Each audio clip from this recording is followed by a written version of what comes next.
Ladies and gentlemen, wherever you're watching around the world, we'd like to say welcome to Mazda Raceway Laguna Seca here in sunny Monterey, California. It is a beautiful fall weekend here in Central California. My name is Tony Laporta, and I am the series announcer for Global MX-5 Cup Racing. I'm joined in the booth currently by Mo Murray from Mazda Motorsports, but right now we're getting ready to throw it down to our pre-race grid walk with IndyCar Radio Network's Jake Query. Guys, thanks so much. It's a pleasure to be here at Laguna Seca, the Mazda Raceway of Laguna Seca here in the Monterey Peninsula in California. First and foremost, want to let people know about this. There's been a lot of talk in the news about the terrible wildfires in Northern California. That is some 120 miles north of where we are. The conditions have adversely affected the Bay Area, but not the pristine conditions here at Laguna Seca. So it's going to be a fantastic day of racing. But here's the exciting part about it. Now, you look right now, the cars are starting to grid themselves along pit road. You don't want to have to return to pit road, of course, in this Mazda MX-5 race. It's the first of two races. Patrick Gallagher took the season championship over the course of the year in dominating performances, but today he starts third. It is not scholarship money that's on the line, but rather winner-take-all, big-time money, two exciting races. You're going to be on the edge of your seat as these drivers and these identically matched Mazda cars sling it out, all to try to take home the big prize later this afternoon. It's the first, guys, of just two different races. It's a point system in a 1 and 2 race format. Tony, Mo, tell me about what's going to be taking place in terms of the points that will declare a champion at the end of the day today. Yeah, thanks a bunch, Jake. We are getting ready to go with our first of two races, as you mentioned, and it's a point-style format. And like I said, we're very happy to have Mo Murray from Mazda Motorsports up here in the booth with us. Jake is now going to run on up from pit lane and join us here in the play-by-play booth. But Mo, as Jake talked about, it's a point-style format. We are crowning a champion of the weekend, but they're going to run two heads-up races. It's a low-score wins kind of deal, sort of like a good golf game. Exactly. So we wanted to keep this simple for all the drivers. Most of the drivers come from the battery tender MX-5 Cup Series, but there are a few interlopers. Basically, your finish position gives you, if you're first, you get 1 point. If you're second, you get 2 points and on down. And at the end of the weekend, after the race this afternoon, the lowest score wins, with the second race being the tiebreaker. So somebody who finishes higher than their neighbor in the tiebreaker in the second race takes the championship. This live stream, by the way, is brought to you by our friends at Lucas Oil Racing TV, and we want to give them a shout out for helping us bring this live stream to fans all over the world. And as we rejoin the field here on their pace lap, we can't say thanks enough to Lucas Oil Racing TV for helping make this broadcast of our pair of races this afternoon here in Monterey possible. So again, big thanks to Lucas Oil Racing TV and all of our sponsors and partners here in the Global MX-5 Cup. Mo, we've come back at the perfect time. The field is set 2 by 2. Nico Rieger grabbed the pole position in qualifying. He's joined on the front row by Robbie Foley. Our champion Patrick Gallagher and Rookie of the Year contender Luke Ochsner make up row number 2. Brian Ortiz and Kyle Keizer make up row 3. They're coming into turn 11. We're getting ready to go racing.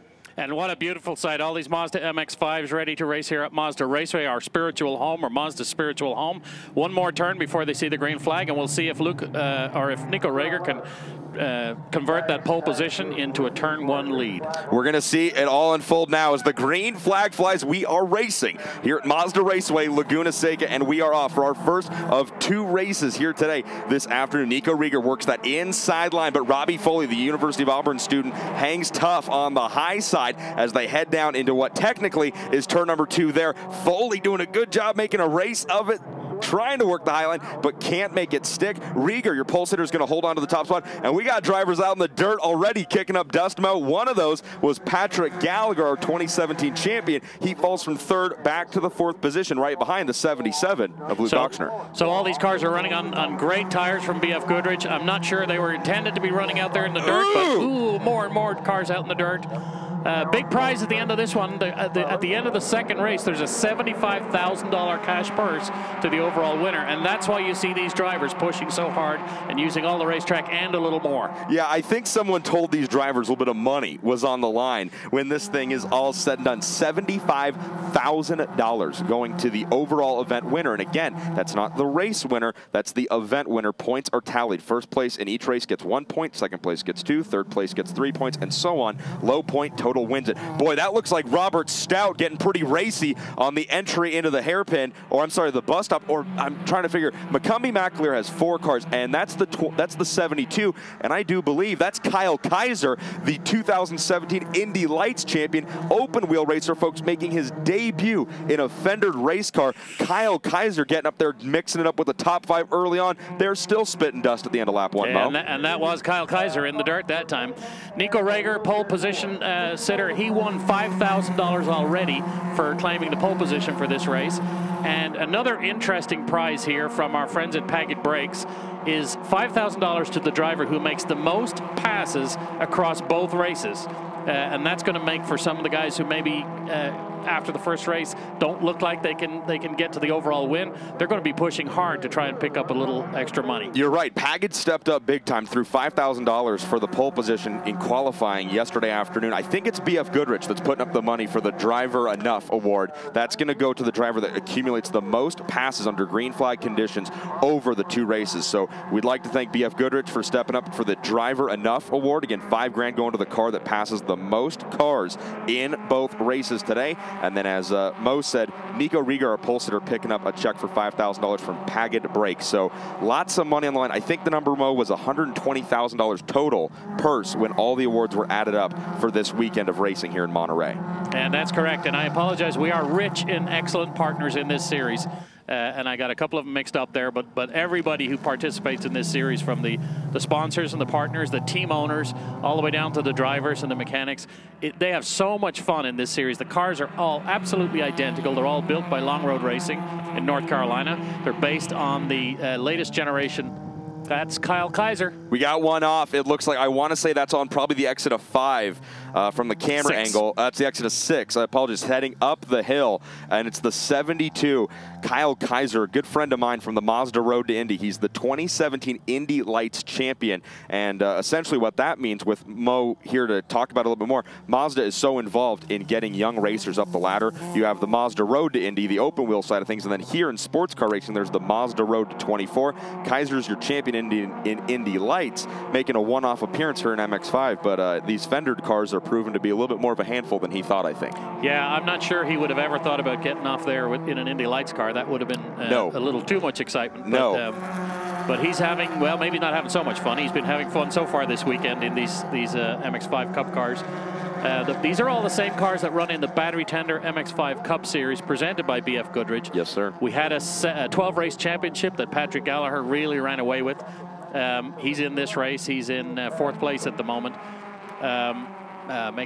Is he going for 3rd? Yes, he's going for 3rd. Oh, a little bit of hip check. Yeah. Gallagher says, excuse me, I'm coming on through to the 77 of Luke Ochsner. So only 5 minutes into this race, and things are already getting incredibly physical. And like we talked about, when you have $75,000 on the line, it's a no-holds-barred style kind of race. Patrick Gallagher, just because he's the 2017 Series champion doesn't mean anything. He's here in Monterey this weekend to score another win and add it to his resume. Jake Query joins us now in the booth after that opener down on pit lane. It's cool to see so many, as you said, Jake, identical race cars battling for position. And here's the thing about Patrick Gallagher that to me is interesting when you look at this. This is a guy, let's go back to, for example, we'll take Road America or different places where you've seen him race. Patience, oftentimes, when you're racing for a championship in terms of points, becomes paramount. You start racing for money, it's a completely different story. You're not necessarily trying to wait and get the feel for your race car, figure out where exactly it is. You want to pounce and you want to pounce quickly. Now, he finds himself right now in that 3rd position, but watching Rieger and Foley just in front of him, is he simply waiting? He's going to take any opportunity he can. So right now, as we see a battle for the lead, Gallagher sitting back watching, but you can bet, Tony, that if the opportunity strikes, any of these drivers are going to strike today at the first opportunity, not necessarily when they think it's best for their car long term. You're absolutely right, Jake, and as you're explaining all that, we saw a great battle for the lead and a change in position as Robbie Foley in that number 63 takes away the top spot from our pole sitter, that $5,000 winner, Nico Rieger. He won 3 races last season in 2016. He hasn't been able to make the full season of racing in 2017, but he came back, beat the track record in this series in qualifying last night, and led the opening laps, but now It's the young man from New Jersey, Robbie Foley, showing the way as Patrick Gallagher in the number 29 Mo, not too far back. We got a good 3-car fight for the lead starting up. Absolutely. And, you know, we're streaming this on Mazda's Facebook page, and I'm watching the comments on the Facebook page. And we have people watching this broadcast from New Zealand, from several different places in Europe. But one thing I want to point out is that the car in the 5th slot, number 4 of Brian Ortiz, Brian came and raced this series this year and did very, very well. Ran at the front every week. Brian is from Puerto Rico, and Puerto Rico, as we all know, has had some challenging days in the last several weeks. And so Brian is here representing Puerto Rico. You can see the decals and the flag on the back of his car. And to all of you listening from Puerto Rico, we're thinking of you. We are hopeful that you'll recover from the situation you're in, and we certainly appreciate you joining us on the broadcast here today. Yeah, absolutely. We're very happy to have Brian Ortiz and so many international drivers racing with us. During that, we saw Patrick Gallagher get the 2nd position away from pole sitter Nico Rieger. And Jake, you and I were talking before this race yesterday afternoon. You know, we talked about what we think was going to unfold, and I think you said it pretty well. You know, you said, hey, Gallagher's gonna hide back there and run as he sees fit for the first part of the race, and then boom, when he sees the opportunity, he's going to strike, which is what we saw him do here 3 weeks ago at the season finale. And he just did it against the pole sitter, because what you saw, as you see Gallagher now going to try to challenge to the outside of Robbie Foley for lead, can't make that pass stick, but Nico Rieger got loose. He got the dirt underneath him, underneath that Mazda. Patrick Gallagher did not waste any time. Now all of a sudden, what do you see? The aerodynamics of a 1 through 5 matchup, because Oxner and Ortiz are going to make the end, the 4th and 5th positions of that quadruple, if you will, set of cars that's working its way through. Actually, I guess it'd be quintuplets. See, look, numbers, when you work in the English language with speaking, you're not necessarily great at math. I admit that. But the math right now is simple for Patrick Gallagher. 1 spot to make up, 1 spot higher than where he started. It's what we've been watching. Now, for those of you who are seeing that car of Robbie Foley and you're looking at it and you're saying, that's a cool insignia on the side of the car. From New Jersey, but obviously an Auburn Tiger. That's the Auburn University logo on the side of that car that right now runs up front. That's a good point. He races and does the full-time student thing, so he's obviously got a lot on his plate. We talked about cars running nose to tail here. However many, the pack sizes in this kind of MX-5 Cup racing, you see drafting play a big part in long straightaways like we have here in Monterey. It certainly makes for exciting racing, as it looks like a battle for what's going to be the 5th position. I want to say that was Ortiz. Just gave that up. Yep, Ortiz got around him, and so too did Oxner on the last circuit by. So now all of a sudden our pole sitter, Tony, finds himself falling back to that 5th position. Well, I think Rieger's still, the 01 is still in the 4th position, right by Luke Oxner, and then it was Ortiz who took the look.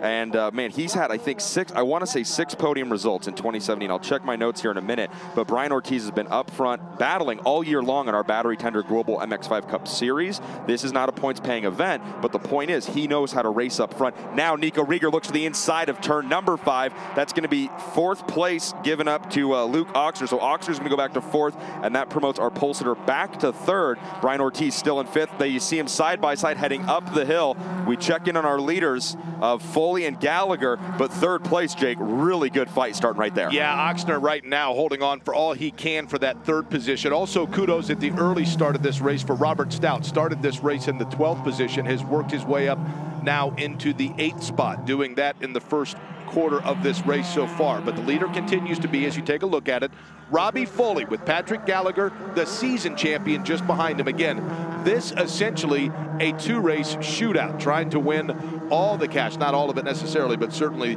the bulk majority of it at the end of today. And that's why you can bet that we're going to see on the edge racing in each and every lap and every opportunity for these drivers today. Well, what I can tell you, Jake, as we see Robert Stout, the driver you were just talking about, making a move on the number 12, that's going to be another position for Robert Stout that should put him up to maybe the 7th, possibly the 6th, if that's Kenton Cook that he's battling with right now. Kenton's had a phenomenal season in sports car racing. That's going to put Stout up to P6. Cook's going to come along for the ride also, as they're battling with Matt Cresci, a local driver. But as we were talking about, Stout's really been on the move here, and I can tell you from 3 weeks ago when we were here ending our season, the intensity in this race already is amped up 100% from where we were 3 weeks ago. I think that's got a few factors. 3 weeks ago, the championship was already locked up. Patrick Gallagher had already earned it, but there's big money on the line here, as you talked about, and that's making these drivers do some crazy stuff, Mo. Yeah, and you know, a lot of these guys know each other because they've raced wheel to wheel all year, but there are a few interlopers in this field. We mentioned Kyle Keizer earlier, coming from the Indy Lights Championship. Also, we have 2 drivers from Japan. In 12th place, Tetsuya Yamano and Takashi Ui in 15th place at the moment.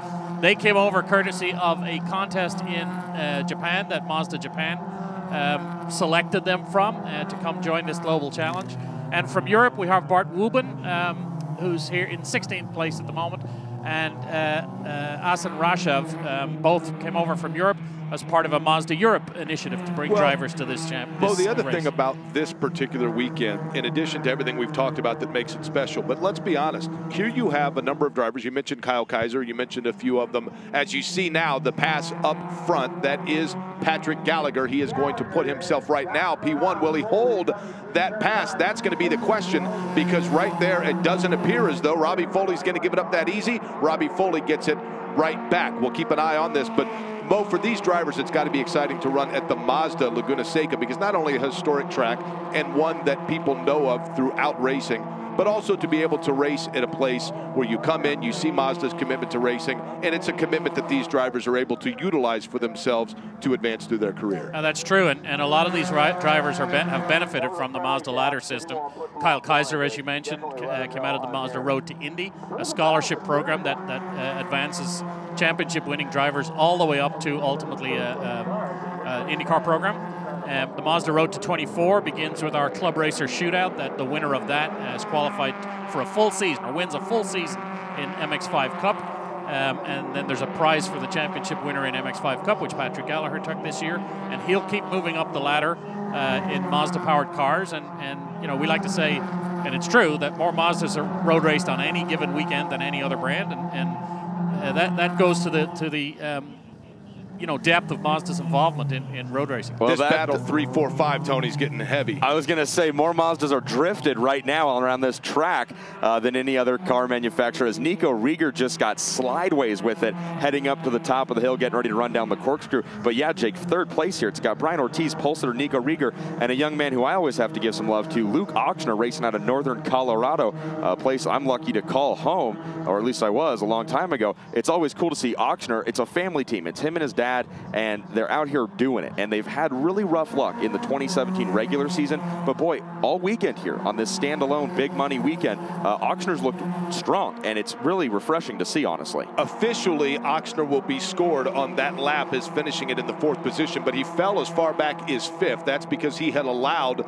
for both Rieger and Ortiz to get past him. Then suddenly, when Rieger got loose, it allowed Auctioner to make that position back up and cycle himself into the 4th position. Robbie Foley is your leader. You see it there. Patrick Gallagher running just behind him. We take another look at that trio, and you can see once you get loose, then Auctioner, who had waited just long enough, was able to make up that spot. Yeah, Rieger, great replay right there. We're working with the guys from Apex this weekend, and man, they just hooked us up with a really cool replay right there as we join back in on this battle for the lead. Robbie Foley in that number 63. He's coming off of a podium result in the LMP3 category at Road Atlanta last weekend as part of the IMSA finale out there. And Patrick Gallagher, we've talked about it a bunch. He's coming off of a 2017 championship. We got a little bit of waving back and forth right there, as that looks like Matt Cresci putting a move on, I want to say Kenton Cook, perhaps. Yeah, Cook and Cresci and Sparky are having a little bit of a party back here. That's fighting for about the 6th, let's call it the 7th position right now on track. Those three running together, yep. Just those 3 cars. You have 2 former champions and a Rookie of the Year in just those 3 cars. So the depth of the talent in this field is phenomenal. The other thing that I enjoy watching with these cars, and let's go back to this, Tony, when you're talking about cars that, you know, identical in setup. So yeah, it really comes down to driver feel and whether the driver is able to put it maybe somewhere that his competitor cannot. You see right now with Foley and Gallagher, and likewise, when you watch that trio that you're talking about, that battle that's going on right now in that 7, 8, 9 that involves Cresci, Sparks, and Coke up there. When you look at the drivers and the aerodynamics of it, Gallagher on Foley, we'll take a look at that at the front, or just use that as an example.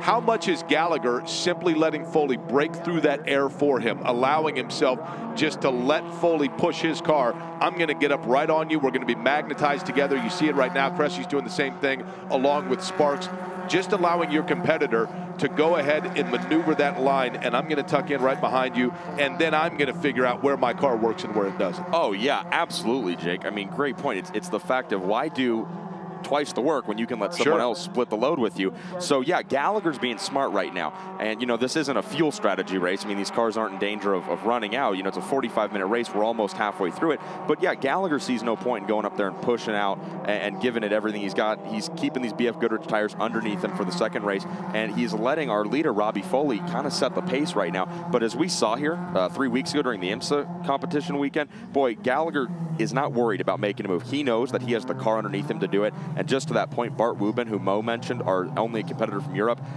he's never done this kind of racing before. And when I asked him, you know, what makes him feel confident that he can come over and do it, well, he's racing with McCumbee Racing, who we just honored as the 2017 Team of the Year champions. And he simply said, well, I'm with the best team in the series to come out here and do this kind of race with. So when you got the best team in McCumbee and you have the best driver in Patrick Gallagher, that number 29 car is a threat every single time it goes on the track. Good look right there at one of his teammates, the 28 of Robert Stout, who picked up $50,000 3 weeks ago when he won Rookie of the Year honors. So let's talk about the cars for a second. We've had a question from all the way from New Zealand. Thank you, Anthony, about the specs of these cars. So under the hood, the engines are sealed. They're the stock Mazda MX-5 engines, 2 liters.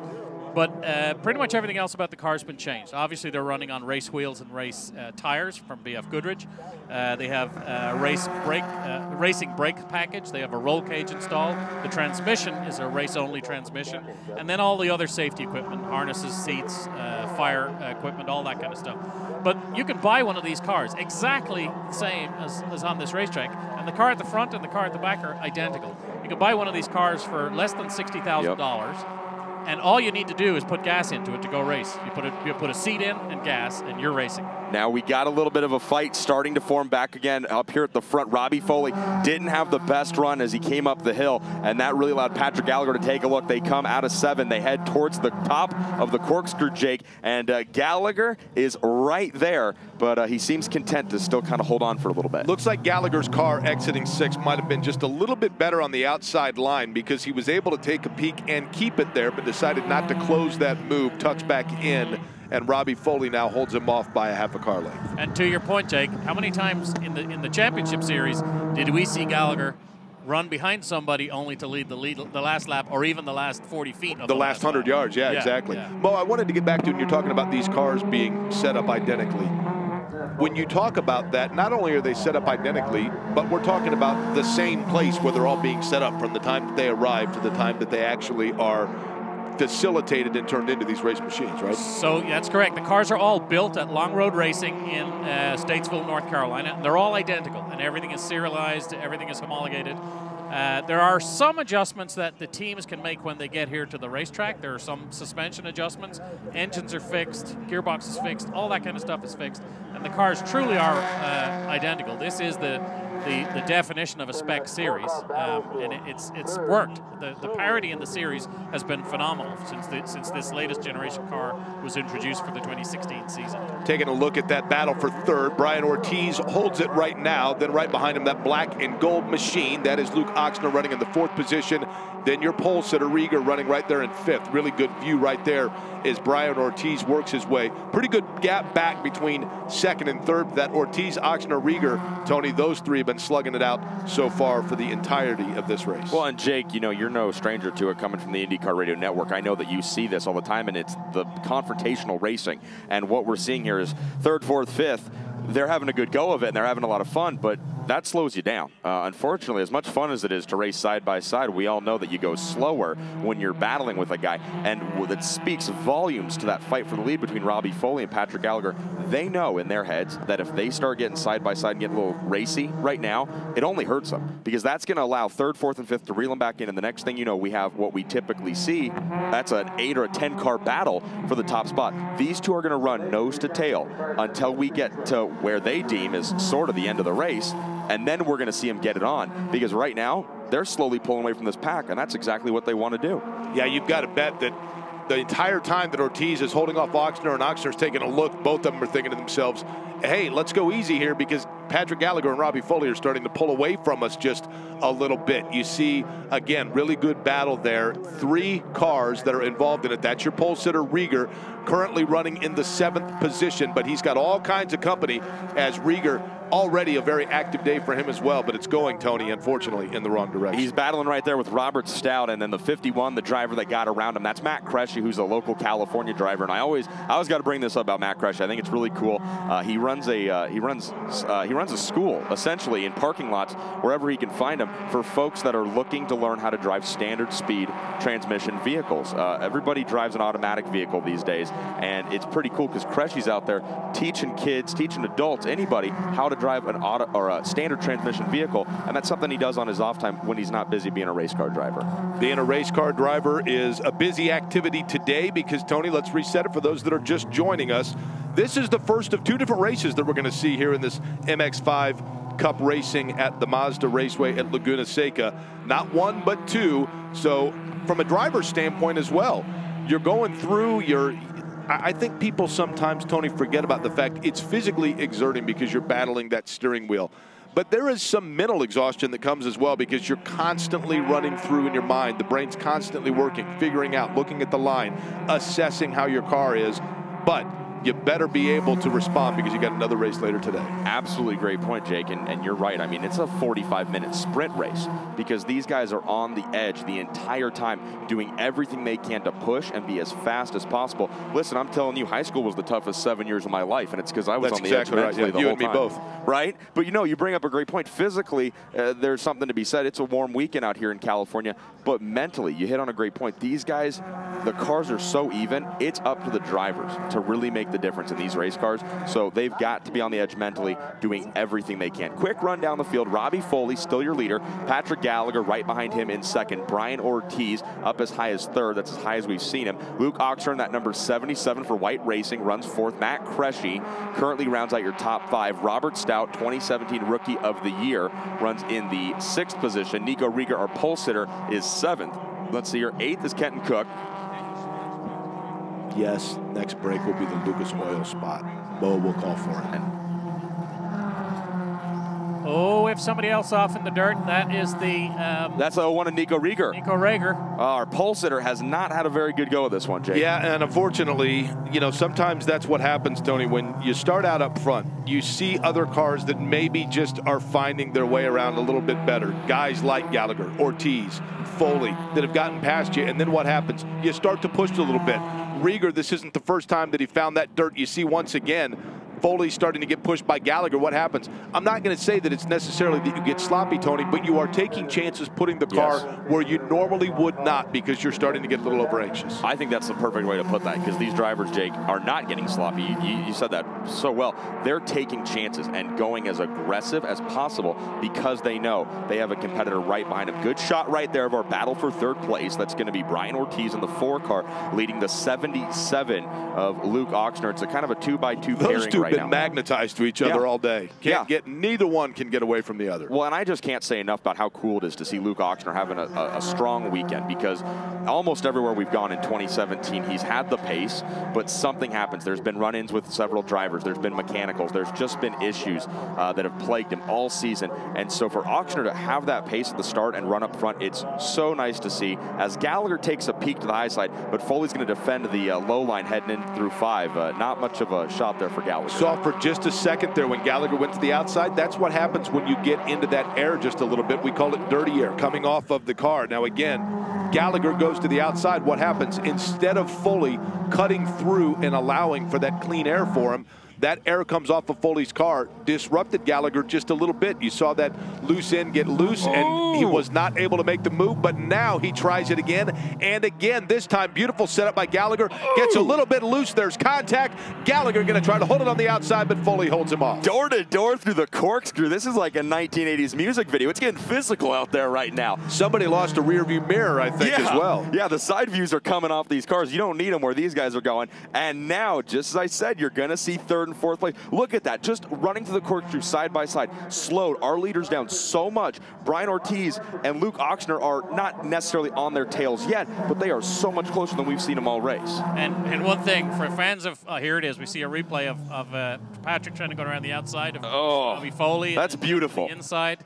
And bang, there they It's the classic move, isn't it? Outside, back to the inside, Mo. I mean, but give credit to Foley. He did not lose position. I'm giving credit both those drivers, Mo, because they had guts. And for fans of college sports, these two guys look like they would belong on the line of a football team. These are not small guys. No. We have Auburn University in front, Robbie Foley, and recent Buckeye grad Patrick Gallagher in second place. Oh boy, they're taking it all the way here. Patrick Gallagher will tell you about the Ohio State University. Trust me, that guy, he's passionate about his school, but he's passionate about winning this race right now. Jake, it's been cool having IndyCar Radio Network do the stream for a lot of these races this year. I know you've been on the pits and doing some victory lane interviews at the start of the season, but man, to sit here and get to see this racing side by side, this has got to be some of the best stuff you see all year. It's fantastic. And the reason it's fantastic, and I know that not to belabor the point, but the reality is it's fantastic racing that comes down to the driver skill.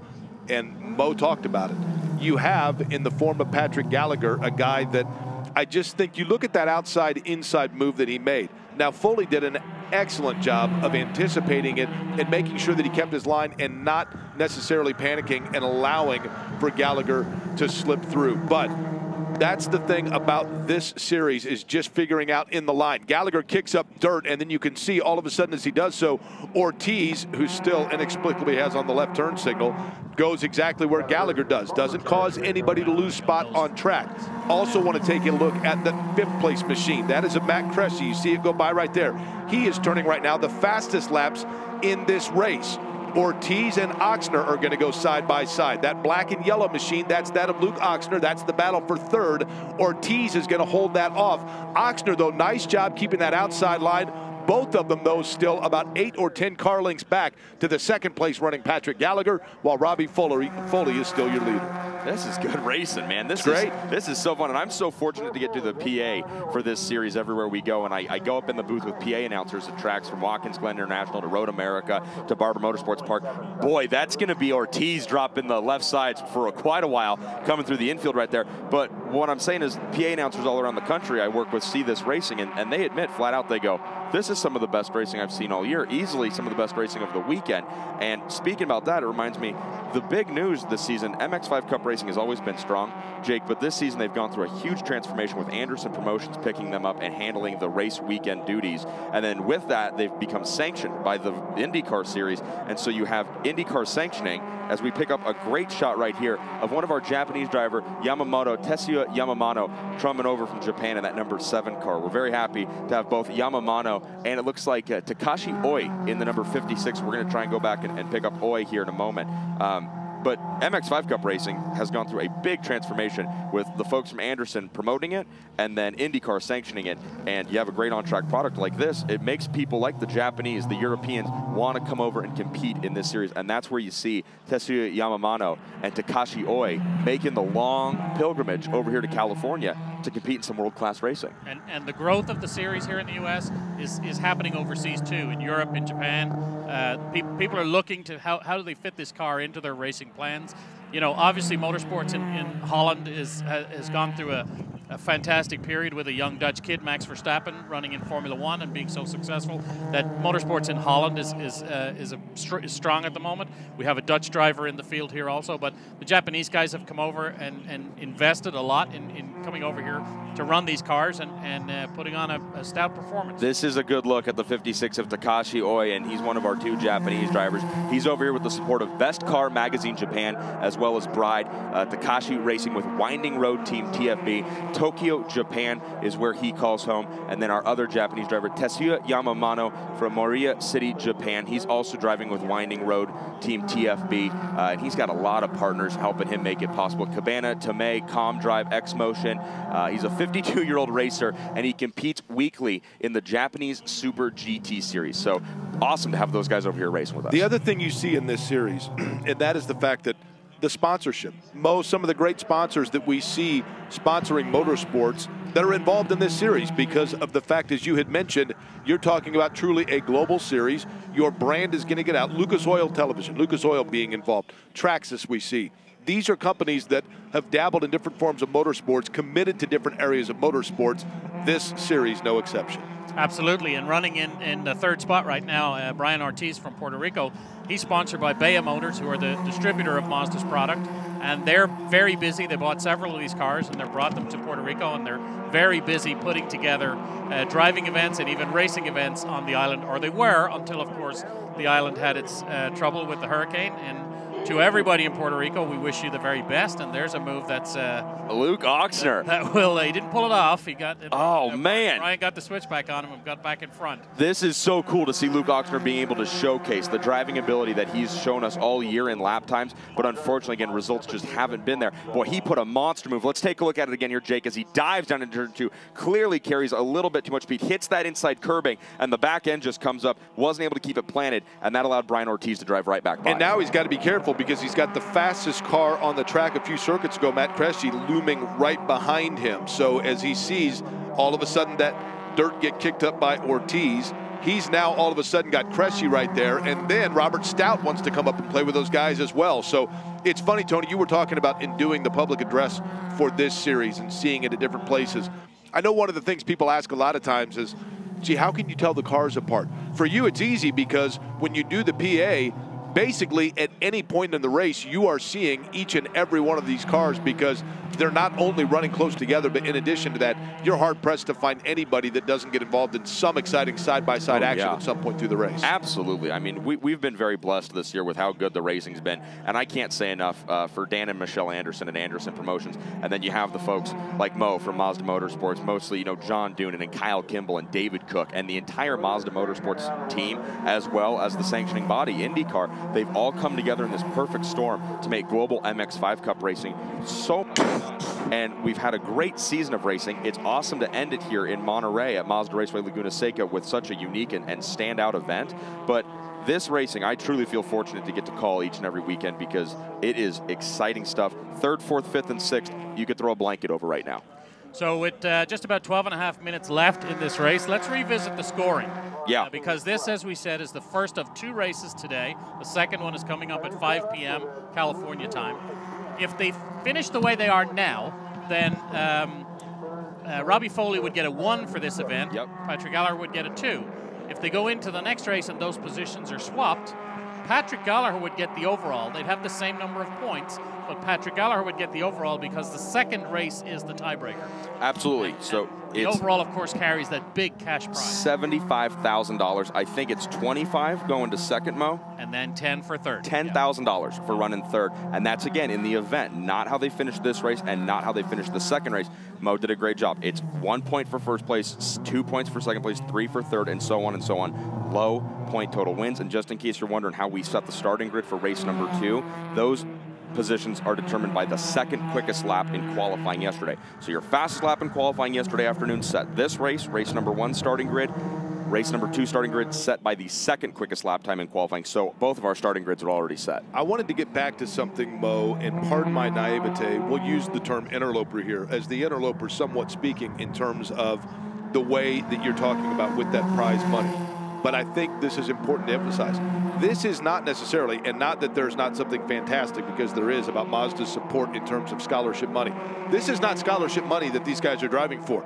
This is put it in the bank account and do what you want. It's your money, right? Exactly right. So all of the other series that we're involved in, the Mazda Road to Indy and the Mazda Road to 24, are all scholarship based. So if you're the champion in any one of the series that we sponsor, you get basically buying power to go to a team in the next level up, and Mazda will fund your season. But you don't get that money yourself. It goes to the team that you'll run with the following season.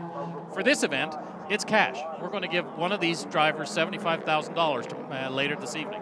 And they can put a down payment on a house, put a down payment on a brand new CX-9. Actually, they could almost buy two brand new CX-9s, Mazda SUVs.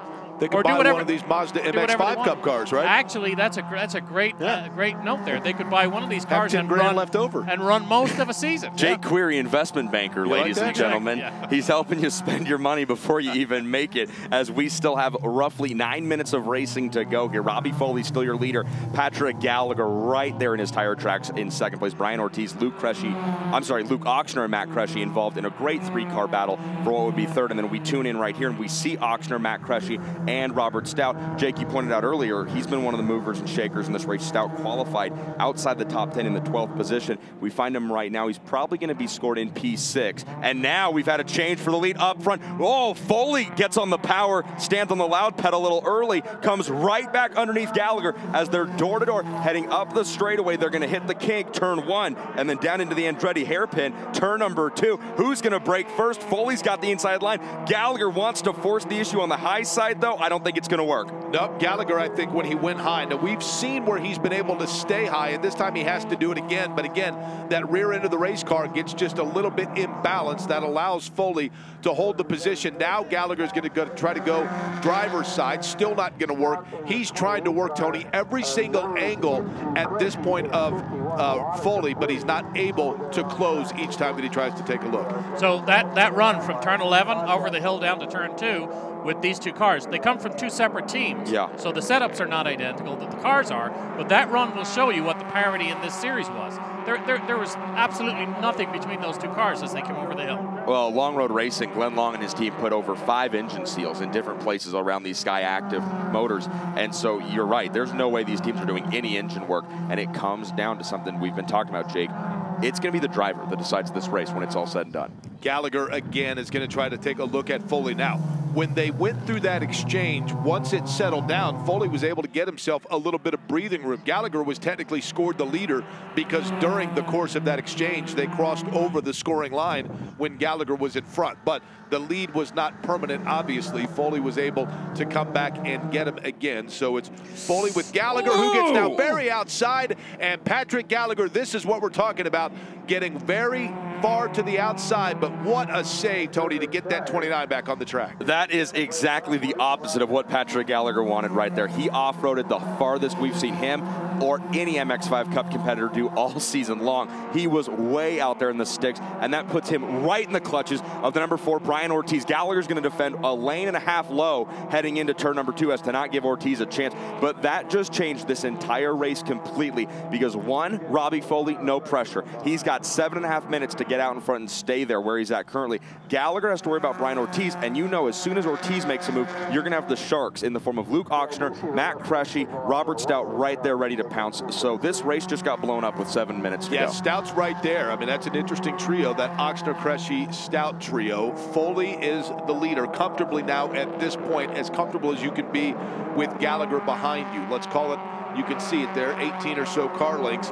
And then Ortiz, who has been busy all day with Ochsner, finally got himself free from that 77 machine, Tony. But now all of a sudden, Ortiz is right there and finds himself in a position to try to get those points for second and maybe even contend should Foley make a mistake. Cressy makes a big move here as they head up the hill on the inside of Luke Ochsner, and he wants to bring the 28 of Robert Stout with him. Can Stout make the pass where Cressy is going to get past? That's for the 4th position on track. So Ochsner now down to P5. Cressy up a spot, not close enough to stay on the podium yet, and Robert Stout unfortunately not able to follow through here, but we're almost down to 5 minutes.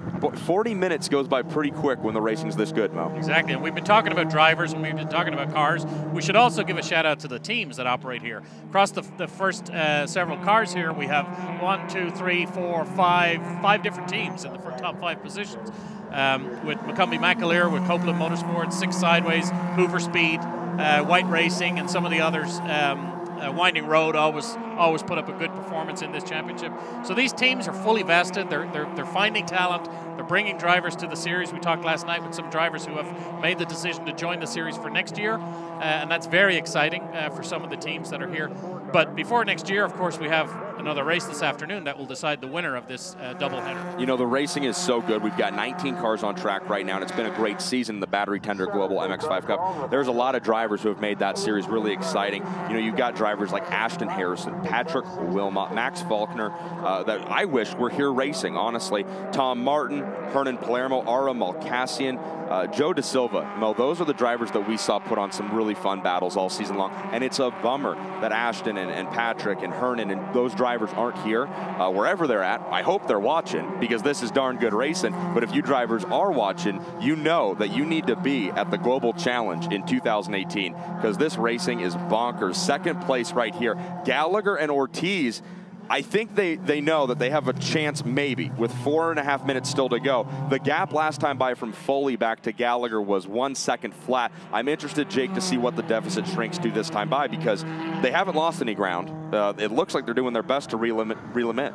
You got to wonder if, when you look at it, did Gallagher already, Tony, give it his best shot, and in doing so, get that car loose, and all of a sudden you saw that dirt at Laguna Seca kick up, and that allowed Foley.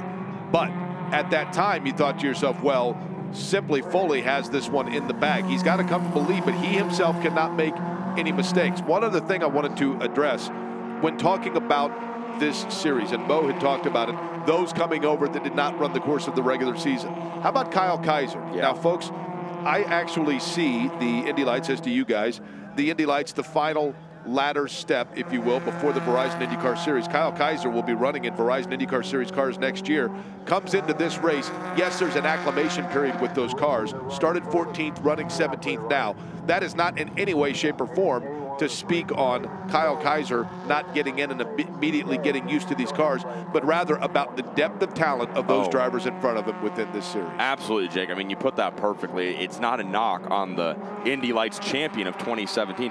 It's a testament to how deep the talent is in this series. And boy, when you have Robbie Foley and Patrick Gallagher, who we saw fighting it out here for the race win 3 weeks ago at the season finale, you got your Rookie of the Year, Robert Stout. You've got an LMP3, as well as a Rolex 24 champion in Kenton Cook. How about Nathaniel Sparks, himself the champion? Your champion from 2016, Sparky. It's a thick field of drivers. And very interesting guy. He's not running at or near the front at the moment, but Glenn McGee, his background is virtual racing. He came from iRacing, so he's our virtual to reality ambassador in this series. He runs the series almost every race, doesn't make it all the time, and he's here in this field. Unfortunately, he's down in 14th place at the moment, so overall is not looking good for him. But that's another way into this series, to use iRacing or some of the virtual platforms and make the conversion from racing virtually to racing in reality. I'll tell you what, virtually, we've got a very tight battle on the track right now. Jake, I'm amazed. Second and third, Patrick Gallagher and Brian Ortiz have not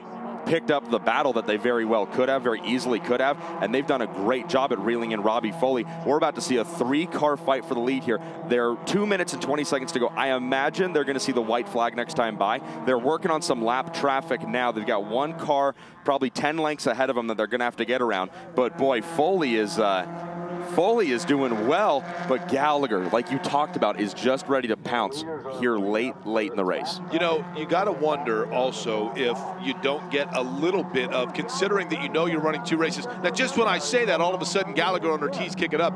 But Tony, part of me was wondering, knowing that there is another race yet today, knowing that you're putting yourselves in a points situation, do you think, okay, look, I know exactly where things have gotten loose. Now I just want to make sure I'm content to, let's say, at that 3, 4, 5 position. I want to make sure that I'm keeping it in the top 5 to get those points. Oh, yeah. I mean, every position literally is up for grabs. And now we see Gallagher dip his left sides below the white line. This is a fight for the lead on Foley as they head into the corkscrew, and Foley has nowhere to go as Gallagher did a good job setting a pick, and it's going to be Foley going around in the corkscrew. Auctioner and Kresge do a great job avoiding him, but it was the 4 of Brian Ortiz who helped Foley go around. And all of a sudden, Foley allows and sees all of those cars go past. I think it went all the way as deep as Nathaniel Sparks getting past him. And Foley, that car got spun around. Gallagher, what did we talk about? I guess I was wrong. I was saying maybe you're just simply waiting and trying to figure out, hey, you know what? I'll wait and save my best for race number 2. No, $75,000 is $75,000, Tony. I'm going to see what I can do to make sure that I'm securing myself for race number 2 and trying to go in there with a win. That's exactly what Gallagher was thinking. White flag flies, and you know what? That's the most contact, honestly, that I've seen in MX-5 Cup racing all of 2017. And what that tells me is that Vince Kramer from IndyCar, our race director, and his team of Andrew Carbonell and Joel Miller and driver stewards up there in the tower, they're going to have a decision on their hands here in this final lap as to what to do with Brian Ortiz and that contact that results in Robbie Foley going for a spin and falling from a battle for the lead all the way down to 6th place. In no way do I think Brian Ortiz meant to do that at all, but we all know in racing, when there's contact made, a decision has to come down in regards to a penalty. I don't know. It's, of course, not our job to make those kind of decisions, but boy, I hate that for Robbie Foley. He had such a good race going, and I think he genuinely had something for Gallagher. And now he Gallagher has to hold off Ortiz and Cressy. Cressy might be the other one to watch because even though they're running out of time, bottom line is Cressy, we know, has a fast race car.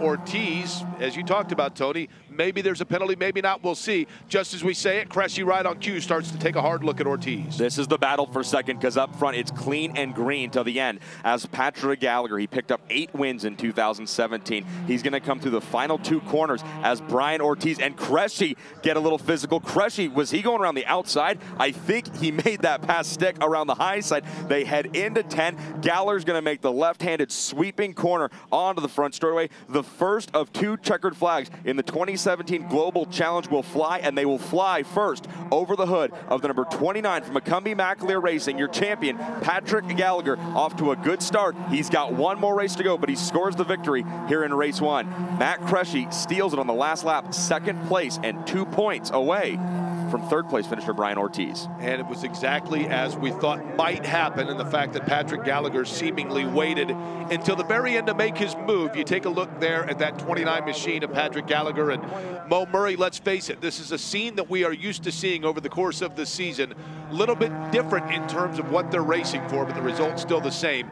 Can't say enough about the talent of that young Ohioan, Patrick Gallagher. No, he's won a lot of races this year. That was a clinic. You could see he spent the early part of the race fighting with Robbie Foley. He got off the road. Probably the tires got a little hotter than they needed to be, and then he calmed down. He let the car get back underneath him, get the tires back to a good working temperature, and then made his move when he had to.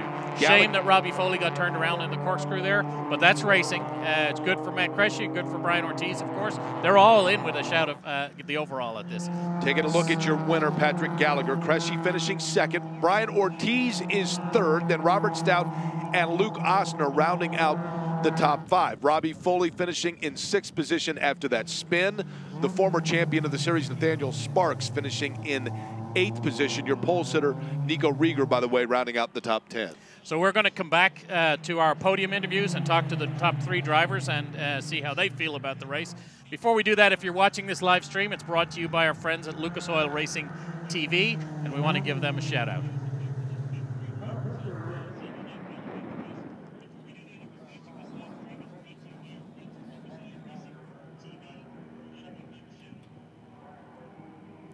Back here at Laguna Seca, seeing Patrick Gallagher bringing everybody here towards victory lane. Patrick Gallagher with Matt Cressy just behind him, and then Brian Ortiz rounding out the top 3. Again, as we talked about, Robert Stout and Luke Oxner rounding out the top 5. Well, let's talk about these race cars in general, just in terms of the course of having 2 races in the same day. And if you will, obviously we know about, you talked about the fact that they all have the exact same setup, these Mazdas, and that somebody can own one for just under, say, $65,000 to be able to go out and race. But oftentimes, these drivers will race once in a day, and that's it. Now you've got to come back and come a 2nd time. What kind of adjustments can or should be made to the race cars, if at all? Well, the first thing they'll have to pay attention to is if anyone had any contact. They have to address that, because when the cars are so evenly matched, any aerodynamic edge is an advantage. So it's a challenge when the cars get a dented fender or they get bumped around. Then, you got to address that and you got to fix that. Based on, we're at the end of the season. I think most of these drivers they understand what the suspension and tire changes will do to the car. Tires are all spec. So, we may have different track temperatures later this afternoon. That might make some suspension changes. Yeah, it gets cool here. Honestly, that's an interesting point, because you talk about the track temperature itself. This is one of those places where, if you've tested here, you've qualified, you've run practice here, you get a pretty good idea what the weather is going to be. But it is significantly cooler late in the afternoon here than it is in the middle of the afternoon right now, and that affects the grip on these cars. And sitting here at Mazda Raceway, we're not very far away from the Pacific Ocean. The water up in Monterey is cold at this time of year, so as those cooler temperatures come in, there's a likelihood that it'll get cloudy and a little foggy, mostly in the morning, but could happen this afternoon too. And of course, that'll change how the cars behave on the racetrack. Again, we are watching here at Laguna Seca Mazda Raceway. As a matter of fact, Laguna Seca race number 1 is complete. Jake Query along with Mo Murray. Tony is on his way down to interview those who have just gotten done in the first of these 2 competitions in this Mazda MX-5 Cup racing.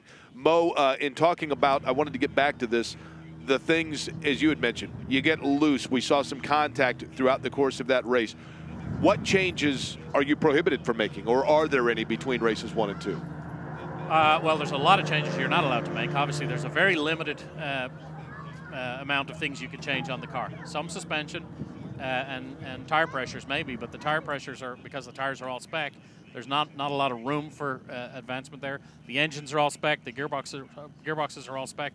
There aren't a lot of changes. I think you know, one of the advantages or one of the attractive things about this series is how important the driver is. The driver is everything in this series, and for Mazda, that's a very important piece of the mix. We celebrate driving through motorsports, and for us, the drivers in this series are the ones that make the magic.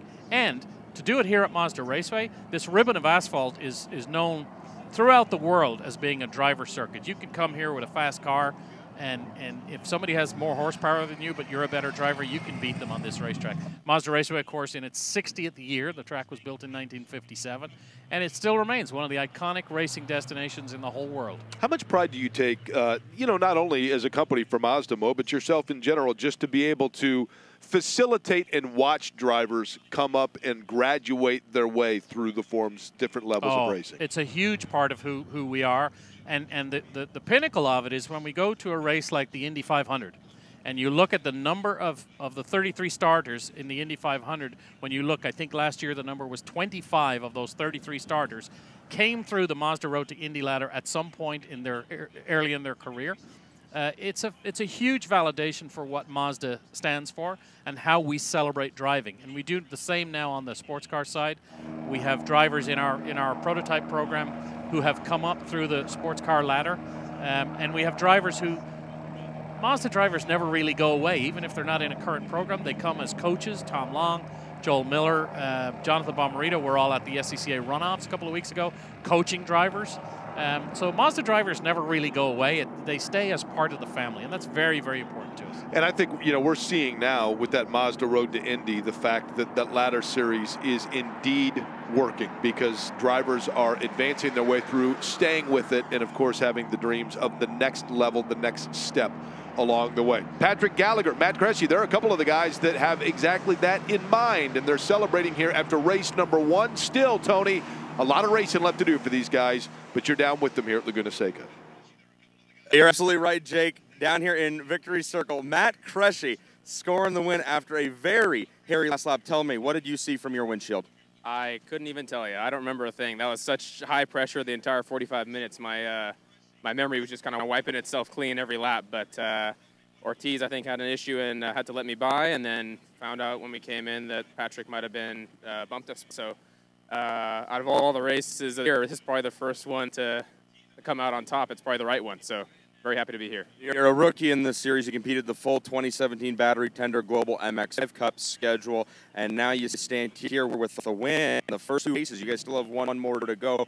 What's your look for the second half of it? Basically, just go back, study the data, see what we can do with the weather. I think everyone was a lot greasier than we expected, but fortunately we set up the car for the long run, and I think all the racers here did a fantastic job.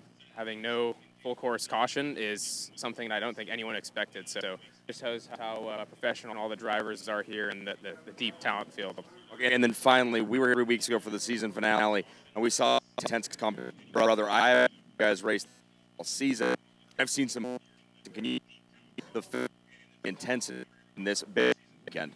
15 minutes. I radioed in and said, how long till the end? And they said 29 minutes, and I was expecting 5 in return. So that just shows how much longer it was than we were expecting. It was really physical. It was an endurance run. It was flat out the entire time, 10 tenths, no taking breaks. But I'm very happy that we came out on top. So big thanks for Mazda Motorsports, the Road to 24 program. Wouldn't be without it. Slipstream, BTMO, Rattlesnake Support, and of course my family and friends have supported me all this way. Race 1 of the 2017 Global Challenge is lead, and that man, Matt is getting ready to begin victory lane celebrations down here at Mazda Raceway, Laguna Seca. Well, I'll tell you what, Mo, you want to talk about making a last-second change. Matt Cressy did so and was able, as he talked about, he heard that Gallagher got a little bit loose. You want to talk about racing to the end. I guess Matt Cressy did exactly that. I guess so. Good for him. Rookie of the Year this year. He's in the series because he won the Club Racer Shootout. He won a scholarship to get into the series. And, of course, this weekend now he's sitting on P1. He's got 1 point going into the second race. So he's sitting pretty right now. Okay, now tell me what we're going to see the rest of the afternoon here. Second race is coming up at 5 p.m. California Standard Time. I don't have the mental capability to calculate what the time will be in all of the various countries that people are watching from. But 5 p.m. California time will go green. Will come up on your live stream a few minutes before that. And, of course, the winner of that race or the result of that race will determine who gets that $75,000 cash prize from this Global MX-5 Cup Challenge. So 2 o'clock Eastern, 5 o'clock Pacific. Patrick Gallagher, excuse me, we knew Patrick Gallagher was going to be running up there, 5 o'clock Pacific, 8 o'clock Eastern. My apologies there, Mo. Again, math is not my strong suit. 8 o'clock Eastern, 5 o'clock Pacific for race number 2. Patrick Gallagher going to have some work to do in that race. We thought he finished first. He was second. He's down with Tony.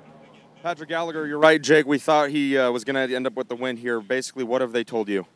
I mean, they told me I got second. I'm not sure. I passed Foley, and then I was at the apex and I looked up and he was sideways. I didn't hit him, so I think they got that one wrong. We're going to appeal it. Just happy to have CJ Wilson, Mazda, Mod Space, and Howard Concrete pumping out front. I think they'll make the right decision when they look at my video. I didn't touch anyone. Me and Foley had some contact early on, but I was just hard racing. He didn't give me enough room. I didn't give him enough room. We got together, but it wasn't, no change of position. We'll see where it goes in the second race. The good thing is we finished second. All you have to do is go win the second one, and you win the deal. So, all you have to do is go win it. This racing is intense. I just said it to Matt, Patrick. It's been intense racing all of 2017. I've had the joy of watching you guys put on great battles, but that race was unlike anything I've seen. Can you talk to me and talk to the level of intensity that you guys are all out on track experiencing? Yeah, it was intense. Me and Foley kept pushing away, and then I made a mistake and dropped back to Ortiz. Him and I hooked up and drove back up to Foley. I went around him. Going up the hill into the corkscrew, and I have no idea what happened behind me, but Foley got turned, and I wasn't a part of it.